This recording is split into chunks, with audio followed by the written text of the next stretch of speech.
Hello, আসসালামু আলাইকুম সবাইকে। আমি আজকে সহজে ঘরে কিভাবে পিৎজা বানানো যায় সেই রেসিপিটাই আপনাদের সাথে শেয়ার করব। প্রথমে আমি 1.5 কাপ পরিমাণ ময়দা নিব। তার সাথে আমি 1.5 চামচ বা তার চেয়ে একটু কম পরিমাণ ইস্ট দিয়ে দিলাম। তারপরে দিয়ে দিলাম 2 চামচ পরিমাণ চিনি।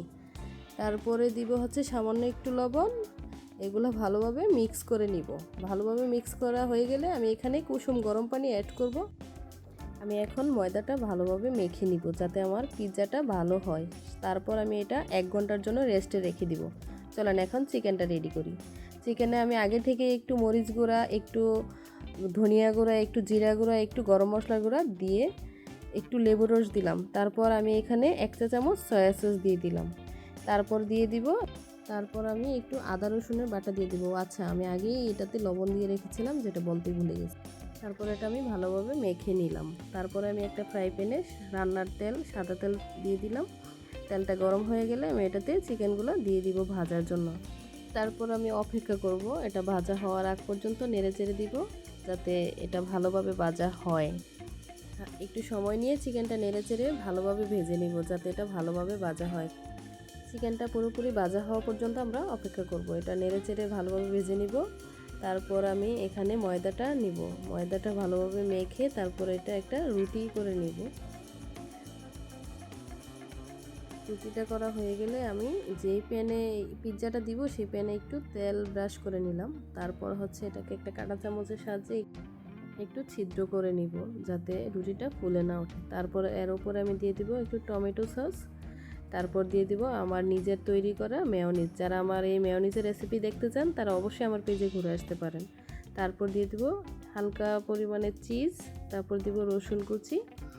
তারপর দিয়ে দিলাম টমেটো কুচি।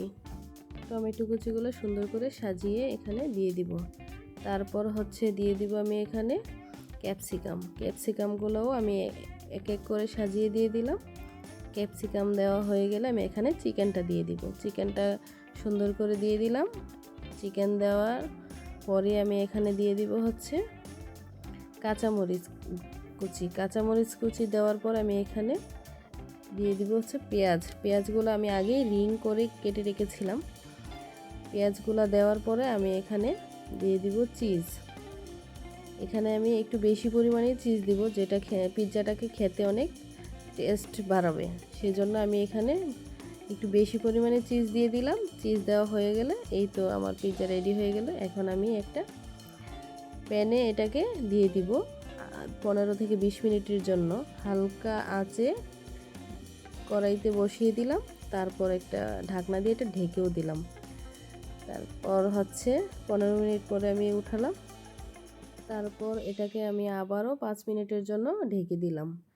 এই তো হয়ে গেল আমাদের মজার পিৎজা। এখন আমি এটা চুলা থেকে উঠিয়ে নিব। চুলা থেকে উঠিয়ে এটাকে আমি গরম গরম সার্ভ করে দিব। এই দেখেন মজাদার পিৎজা রেডি। আপনারা সবাই চাইলে ঘরে বানিয়েও এটা খেতে পারেন। অল্প খরচে আপনারাও চাইলে ঘরে বানিয়ে নিতে পারেন। আপনাদের সবাইকে ধন্যবাদ আমাদের সাথে থাকার জন্য। যদি সবাই ভালো লাগে থাকে তাহলে আমাদেরকে কমেন্টে জানাবেন। ঠিক আছে, সবাই ভালো থাকেন। আল্লাহ হাফেজ।